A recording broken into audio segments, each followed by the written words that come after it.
Hi, Jenny. It's so good to have you here on the podcast again. How are you doing? Hi, Brad. I'm good. I'm good. Nice to see you too. Yeah. We were just talking off camera. It's crazy how time flies. And it seems like, you were just here yesterday, but it's actually been a few months. So I'm so happy to have you back on the podcast today. And so, Jenny, we were talking, and I said in the intro that, this idea of the inner critic, that we all have one, and it kind of drives us crazy, that voice that we have that tells us, we're not good enough, or, something along that lines. What's your take on this whole inner critic thing, and how do we manage it? Yeah, and I like the fact that you say that we all have it. So, to your listeners out there, if you constantly have this voice telling you, doubting you, you're not going crazy. We all have it. I Right. mean, there's been scientific research to say that it could come up from the way we were brought up. It could come out from a life experience or, many life experiences leading up to today. But no one has like one clear answer where the voice comes from. So it's okay. We don't need to really think about the origin. The purpose of this conversation is to hopefully help both of us and those whoever who are listening to know, one, we're not alone. And then two, there are ways that we can soften that voice. I don't think it's possible to completely get rid of it. It's almost like if Brad, if you watch Star Wars, you would know the Jedi, right? So I don't think we'll ever be the Master Jedi, which can really control all this. But we're working our way there as well. So the inner critic for me is this judge. And whenever I want to start something new or do something different that in the beginning, I feel that, oh, I've got this ability. So this came out very strongly when I was training as a coach, starting my coaching business about more than 2 years now. And it was like, Jenny, are you sure you want to do this? You've got a legal career. It's going well. Coaching, what is that? So it's Yeah. almost like a naysayer. My judge doesn't come up so harsh and strong like, Jenny, you're bad, or it doesn't come out so strong. It's a quieter one, maybe because I'm an introvert. So it sounds that way. It's a quieter one, like, are you sure you want to do this? So it creates that nagging doubt that, causes you to hold back. And a lot of people have this. They want to go and do something, but a voice in them holds them back because it creates, they doubt their own capabilities. They think that, oh, maybe the timing's not right, or what if I fail? And the judge will say, everyone's going to laugh at you, and look what happened now. There's no turning back. So it's somehow our natural propensity to listen more to the judge. And we all also have our cheerleader, the one who really believes in us, but somehow that voice is quieter. I don't know, is it because we are in this world when there's so much negativity that we tend to feel that way, or it's also because the survival mode, because back then in those Stone Age days, when we know that there are danger, we run. We have to prepare ourselves for worst case scenarios. Here, I think somehow that carried on now. We're not going to be killed by a saber-toothed tiger, but at the same time, that's like that worst case scenario. And I know that I do a lot of worst case scenarios, and somehow I spiral downwards when I think about worst case scenarios. It's of course good to think about pros and cons, especially if you're starting a business or a new venture and all that. But at the same time, question yourself, why are you gearing towards more the worst case scenarios? Why can't you just move towards thinking more about positivity? And I don't want people to think that, oh, Jenny's talking about, oh, just be positive all the time. No, I'm not about, I'm not for toxic positivity. We can't always say, oh, everything's great. I think take a realistic outlook. And the whole purpose is to know that the inner critic is just a voice. It's not your reality. Yeah. So 2 points. We're not alone in this. And the second point is the inner critic is not the truth. It's just a perspective. It's just a voice. That's a huge point you made, that it's not the truth, that it's just a perspective. My inner critic, and I'm so glad we're having this conversation today, my inner critic says you're not going to make it to where you want to go. Like, I'm trying to climb this ladder of health coaching and podcasting, and my inner critic says, oh no, Brad, you're not going to make it. You should stop now and go get the regular job or something like that. And then my inner critic Your also losses, right? Cut yeah. your losses. That's a very common thing. I'm excited here because the inner critic comes to us pretending that all these things I'm saying, I'm keeping you safe, Brad. I don't want you to Right. get hurt, keeping you safe. That's not true. The inner critic is actually holding you back. So it's great that you bring that up, because I feel that very strongly. And my clients who I coach also, when they're talking about it, it's almost that they want to stay safe. They want to stay in their comfort zone, Yes. but they're really not energized and they're really not happy. And then that feeling that I went through, and I think you went through, something's quite missing, right? Why do I still feel that I'm not living life fully? Something's not quite there. Yeah. And my inner critic voice, the fear just takes over, that I become like, just so much anxiety, and almost to the point where I'm paralyzed, that I can't take any more action towards, fulfilling my dream of, being a health coach and having this business, and, this podcast that, is being heard by millions around the world. So what can we do, Jenny, about this inner critic? How do we tame it? How do we manage it? How do we get it under control? What are your tips on I'm going to throw it back at you. So this is my coaching Okay. hat coming in. So Okay. Brad, you are still speaking to me. You are running your health life coaching business. You are Okay. doing the podcast. You've got millions of listeners. How did you do it? I mean, there's no right or wrong. Each one of us have our own ways. But I'm just wondering, how did you do it? Then definitely I will talk about that. There's a lot of fear and self-doubt, I'm not going to lie. And sometimes, I question, should I keep going down this path? And I think, well, maybe I should just stop and, go back to the regular, 9 to 5 job. And, I know I would be miserable if I did that. So the way I keep doing it is I try to just, tell that inner critic voice just to literally be quiet and sit down and take a moment and just kind of, what am I feeling inside? Okay. Am I on track with my, my alignment, my North Star, I guess, that internal guidance. And normally when I make that switch from, this voice in my head to that internal guidance, things calm down and I feel much more excited and everything. But the strength and the intensity of that inner critic voice is so loud sometimes. Like, even for me as a health coach, it's crazy. It's like I can't turn down the volume.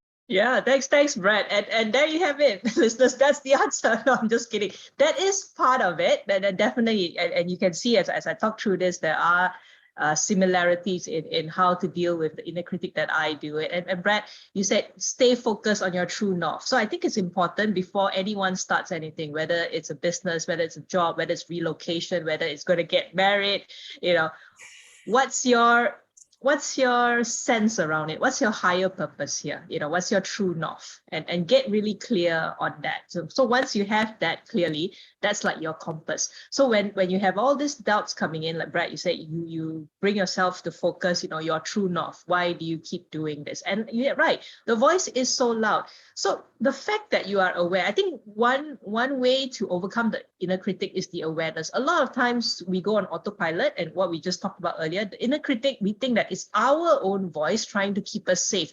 It's the truth. It's someone who really cares about us, and it knows what's the future, right? So none of that is true. It's not our voice. It's something that comes up over the years, and it's not telling the truth, and it doesn't know what the future is about. So first thing is awareness, knowing that the inner critic's voice is not good for you. So that's the awareness. So when you hear it, you're like, aha, that's my judge coming up, kind of recognizing, kind of catching it.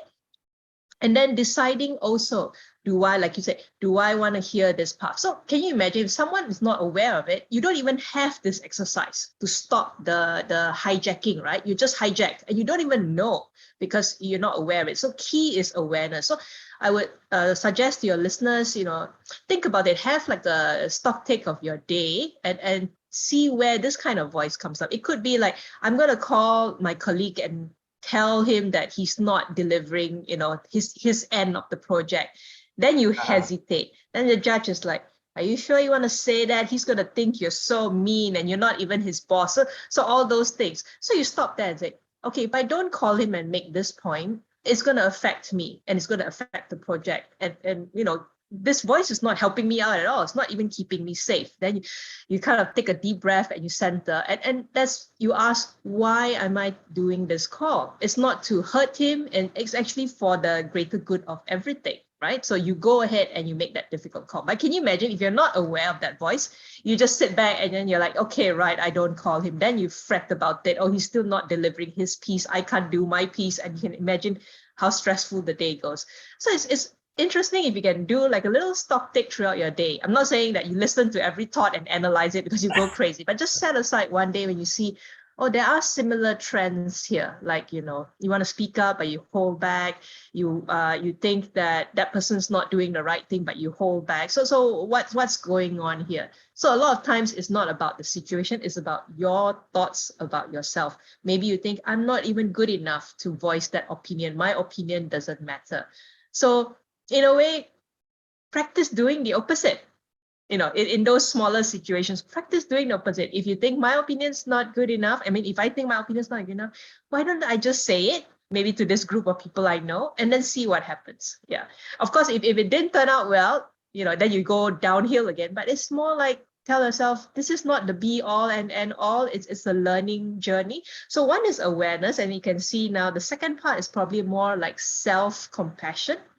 You know, being kinder to yourself. We are all still on a journey. You are on a journey, Brad. I'm on a journey. The voice still comes out very strongly. For me, I use the awareness. I'm like, Jenny, this doesn't sound quite right. You know, what's the real reason for this voice? What is the fear that I'm thinking about here? And then you look at that fear and then you think, okay, so worst case scenario, because I love worst case scenarios. Worst case scenario, what will happen? You know, let's just say I'm still working full time. I lose my job. So what happens to that? And you play with it. And then when you do the worst case scenario situation, you either end up with an outcome that's so ridiculous that you think that, why was I so worried about it in the first place? It never happens. It brings you back to a more possible scenario that you can deal with.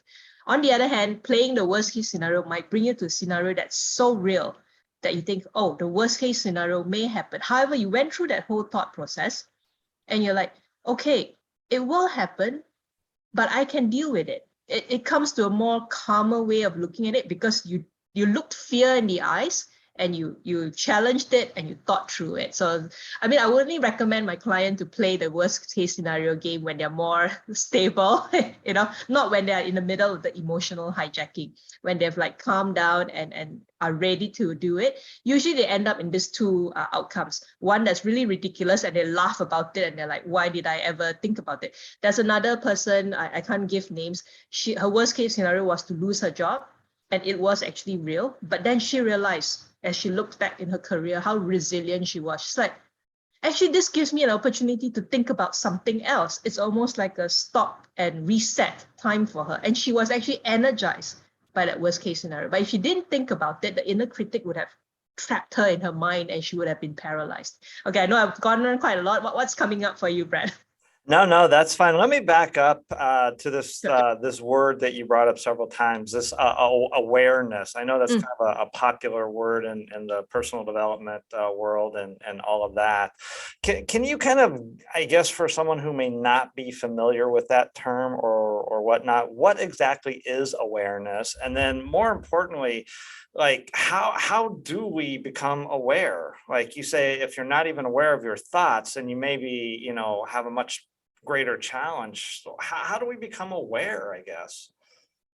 I mean, for your listeners, just pick a topic. Let's just say you need to make a decision about something. So choose that topic to play with. Let's say buy a car. Okay, less serious. Okay. I mean, it's still serious, but it's not like life threatening. So buy a car.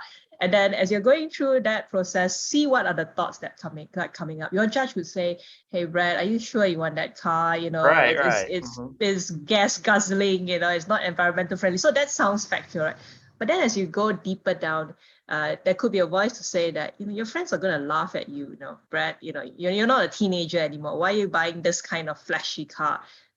What's that voice saying? It's not, yes, you were thinking about finances and environment and all that. So those are good, valid points. But then there's a deeper one. People are starting to judge you. Your voice is saying, people are going to judge you for buying such a fancy car. Are you trying to live up something? Brad, is it because you're not good enough and then you need to drive the car, that kind of car, to show people you're good enough? So that's the judge. That's the judge. It's and why is it possibly, coming up? Yeah. Why is it coming up? So you realize that and you take a step back and you think about it. Yeah. So that voice is coming up. Is it helping me in this decision? No. Is there anything valid about it? It's valid in the sense that it lets you realize that there are some issues there that you want to deal with. For all you know, you may end up not buying the car, but at least you know you're not being hijacked by this thought, right? Or you could go the extreme, like, you push it aside and then you go and buy the car and then you regret it. So this kind of voices, the more quieter, subtle one, the one that goes towards your identity, not the topic. Remember, we were talking about the car finances. Yeah, it takes up too much gas and all that kind of thing. That's suddenly it goes more to like, what will people think about you, Brad, when you buy that car? So it goes down towards the identity bit. So that's when that's your inner critic, when it goes down to your identity, when it questions who you are, even though the topic need not go that deep, but that's the voice. And you will notice that in other situations, there's a similar pattern there. So it's almost like putting on the hat of an investigator and start seeing whether there are similarities in those voices. And they usually have the same keywords. So I have clients who tell me that even in a conversation, they don't realize it, but then they will say that, I should be doing this at my stage in my career. I should be doing this, or I should have started a family now. So there's a lot of shoulds. That in itself is an inner critic, because you're not doing it. Your inner critic is saying you're not living up to your full potential because you should be doing it. But is that really what you want? Let's just say the person never really wanted a family, but then because of the critic and expectations, I guess, the should come in. And then that makes that person feel lesser than who she really is. So there's no one straight answer. I hope by giving those examples, your listeners will know that they just need time to know themselves and see whether there are similar threads of thoughts coming up that really goes towards the identity, towards who that person is. Yeah, and I like your example of, you talked about the car or the family. Should I have a family, or should I buy a certain type of car? And a lot of that may be influenced by what other people are telling us, or by what society is telling us. And then that influences that inner critic voice in our head. And I think what I'm hearing is that if we can learn to become aware of what that inner voice in our head is saying, but then what I've started to do is just kind of quiet, take a deep breath, and then start to feel in my heart and get aligned again. And you bring up a very good point. Maybe I don't want the family, or maybe I don't want that car. It's what that society is telling me, that my inner critic. So it's almost like there's literally like two different voices going on, like one over here, society saying do this, but then there's that voice of your heart, which is taking you down a different path too. Yeah, so it all comes with quieting down, like you said, and it's almost like if you keep listening to the inner critic, or whatever voices that's holding you back, you spiral that way. So what awareness does is stop that track of being hijacked. Stop it. And then you do your deep breathing. I like to tell my clients, just leverage on your 5 senses. If you like touch something for a few good seconds, and then really focus on the sensation of touch. For me, I hold my coffee cup, I touch the coffee cup, I smell the coffee, I take, I really enjoy the coffee. And like I said, once you do that, your mind's no longer that busy, no longer that noisy, because you're focusing on your senses. And then that's when you quieten down. And then you can approach the situation again and look at it. And I think more often than not, you get clearer, you will get an insight. It's just as simple as that, because it's just to stop that hijacking. So once you stop that hijacking, you're able to center yourself and tell yourself why you need that car. Maybe your older car is causing you a lot of money in repairs, so you definitely need to change that car, and you are holding back because you're worried about people judging you. Since you're buying a more expensive car, your group of friends might judge you and say, hey Brad, you're trying to show off. So that's, again, those thoughts goes back to the identity, not the actual situation. So when you're quietened down, you're like, actually, I know why I'm buying the car, so it doesn't matter what my friends say. I'm able to afford it. It's a good time in my life to get it, and I can see the benefits from it. And hopefully you're more sure about your decision. And it all stops. It only takes that time when you stop the hijacking. So awareness, all these thoughts are coming up. What do you do to stop it? You take deep breaths, or you distract yourself by leveraging on the 5 senses. touch, smell, taste. Just pause by really focusing on that. So I know a lot of people do yoga and meditation, and they tell me, Jenny, I cannot afford 30 minutes each time I have to make a decision. What I'm saying right now doesn't need 30 minutes. Just rubbing your hands together, that takes what? I'm doing it right now. It's 10 seconds, right? And slowly, Brad, that's a bit fast. So you just go slowly and you feel everything. And even, as I'm saying it, my voice gets quieter. Yeah. And I also like to play with sound. So sometimes I just close my eyes, I listen to the nearest sound, which could be the sound of my own breath. And right now, I told you it's thunderstorm right now. So I could even just focus on the thunder. So when you're doing that, your mind can't focus on, Jenny, you're not good enough. Jenny, you should be doing this, because you are really being very present with your senses. And then you come back to the situation. I believe that you will get, a clearer state of mind. So let me ask you this question, Jenny. So we've talked about this inner critic, which is loud, which is kind of a false voice, a misleading voice. So then we've got the true voice, which we could say is our heart, our inner feeling. How do we turn up the volume on our true, I guess I'll call it our true voice, which is kind of, you mentioned earlier about the opposite. The true voice would be the opposite of our inner critic voice. How do we turn up the volume of that true voice? I know that's something I've been working on myself personally, but my inner critic voice is at a level 20 right now, and my true voice is like at a level 2 right now, or maybe 3 if I'm lucky. So I'm trying to reverse those. How can I do that? How can anyone do that? It's to ask yourself what truly gives you joy. And I know, Brad, the health life coaching thing gives you joy. And why does it give you joy? You're impacting people. Somehow there is that innate desire in you to help people get, from good to great. So what really gives you joy? And podcasting, what is this message that you want to send out there? And why it's hard work? I know podcasting is hard work, but why do you do it, Brad? So there is something in there that gives you joy. So it's almost focusing to what really energizes me. Understand what gives you joy, even if that particular thing doesn't give anyone else joy, but it does for you. So I think, in this day and age, there's a lot of comparison, even for us as adults, especially with social media. We go and see other people and like, oh, we should be doing that. That looks great. But if doing that doesn't give you joy, then why even bother, right? So it's almost like getting to know yourself. What gives you joy? Yeah. Yeah, that's very powerful. And that you bring up a very good point. I have to keep going back to that when my inner critic voice gets so loud. Why am I doing podcasting? Why am I doing health coaching? It's because you're right. It's what lights my heart up. What makes my heart sing. And I think, just continuing to drown out the inner critic voice and just continuing to focus on that true voice, I guess, that is our heart. Jenny, sorry, there's just one more thing. Yes, the voice is very loud. So sometimes we struggle. The more we want to drown it, so you can imagine you want to drown it, he fights back harder and gets louder. So sometimes awareness again, it's just acknowledging, Brad, the judge is talking to me right now. Oh, he's going, yeah, he's really talking. I don't want to listen to Brad. So it's almost like diminishing his hold over you.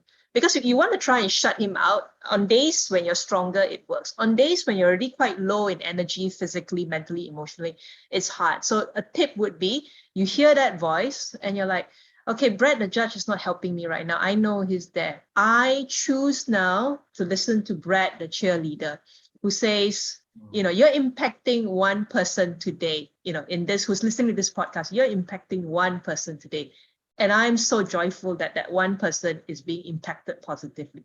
As you're doing that, Brad, the judge, is still talking, but he's like, almost like you're putting him in a glass cage. He's shouting and shouting, soundproof already. His voice is getting softer. So yes, on days I would say, you try and shut him out. But on days when you can't, tell yourself, what's good for me now? And then make a choice to listen to the cheerleader, to listen to what gives you joy. That person is still talking, but you're consciously moving, towards something that gives you joy, towards something that's more aligned with your true north. Yeah, let me go back to something you mentioned a little while ago too. You said, so when this inner critic voice is talking and it's getting loud, and maybe it's coming from society, you said something about there might be an underlying issue under that as well, like maybe a belief or something like that, oh, I'm not good enough, or I'm not smart enough or something like that, or I'm not deserving, or I'm not worthy enough? Is that kind of feeding into that inner critic voice then? And then you have to deal with that belief? So, I mean, then we're already bordering a bit like, is this coaching? Is this therapy? Right. So Yeah. definitely explore that. If that thing that I am not good enough is really deep rooted and started somewhere from a traumatic incident, maybe for those kind of circumstances, a coach helped to give that awareness. But the more work would be to work with the coach and maybe to consider seeing a counselor or a therapist. So both the counselor and the coach can work together with you if the matter is really deep rooted and possibly coming from a traumatic incident in the past. However, most of the time it could be many life experiences that lead us to believe, we're not good enough, our opinion is not worth anything, and that doesn't really need counseling. It's more like recognizing it. I've seen clients whom I worked with, when they recognize it, they use that as the awareness as like a trigger. So every time that thought comes up, they choose to not listen to that and to listen to what they really want, what gives them joy, what they know will move them forward towards their purpose. How long does it take to, like, I don't know, I guess, get good at this, I guess, to be aware of that inner Still critic? learning, Brad, and you're still learning. I So am. I'm definitely I still think as learning. long Yeah. as long as we're on this earth, so again, that's why self-compassion is so strong. As long as we're on this earth, it's never done. It's never done. That's why personal development, it's a lifelong journey. It's never done. We get awareness every day. Yeah. So if I So say, sorry, Brad, there's no timeline. oh no, it's like that 3 weeks from now, I'll have it No, no, mastered. no, Yeah, no, sorry. It's a bit different from getting fit physically. There is like, oh, I lose, that's true. X number of pounds and that. Unfortunately, this one, you will feel yourself calmer. And as you grow in this journey, you feel yourself calmer and you feel that, things that used to shake you 4 months ago don't shake you that much now. Mhm. Yeah. And you find yourself stronger in that sense. Yeah. So if I want to practice self-compassion on myself or self-love, and I've been telling myself I'm not good enough, I'm not smart enough, I'm not worthy enough, how would I like flip that around or do the opposite so that I am practicing self-love or self-compassion? What would I tell myself? It's a bit hard because we're all naturally very hard on ourselves, and I think more so with women, but I'm sure men also have that challenges. So what I play with my clients is that, who's your best friend? The one who believes in you 150%, and imagine that best friend talking to you. So let's just say my best friend is Sarah, and she believes in me more than I believe in myself. So what would Sarah tell me in this situation? She'll be like, Jenny, you're nuts not to take this up, right? So you gear Yeah. yourself towards that until you get to a point where you realize that you can be your own cheerleader. So in a way, for beginners, think about that one person in your life who really believes in you more than you believe in yourself, and imagine that person telling you, what you should do. Okay, I shouldn't use the word should, what you want to do in that situation. Yeah. It's like almost telling me that, hey, Brad, you are smart enough, or you are worthy, or you are deserving, something like that. Yeah. Or even, hey, Brad, you're not smart enough, but you want to do this and it's going to kill you if you don't do it. So why not just try it out? What will happen? Kind of like cheer you on, right? That's what your friend would tell you to do. Yeah. Kind of be my own biggest cheerleader. Jenny, I know you're a coach. If someone wants to work with you on this, how would they get in touch with you? Yeah. So my website is www.riverlifecoaching.com. I'm also on LinkedIn under the company name River Life Coaching, or Jenny Toh, TOH. So either way, I'm also on Facebook. So LinkedIn, Facebook, and my website. Okay, and I will definitely put contact information in the podcast description and show notes for that. Jenny, this has been amazing. I've learned a ton. Is there anything else that you would like to add for the audience today before we start to wrap this up? Well, I think just remember, I like your last question. When is this all going to be done? When will I I know? know, yeah. When I do we love that cross the last finish question. line?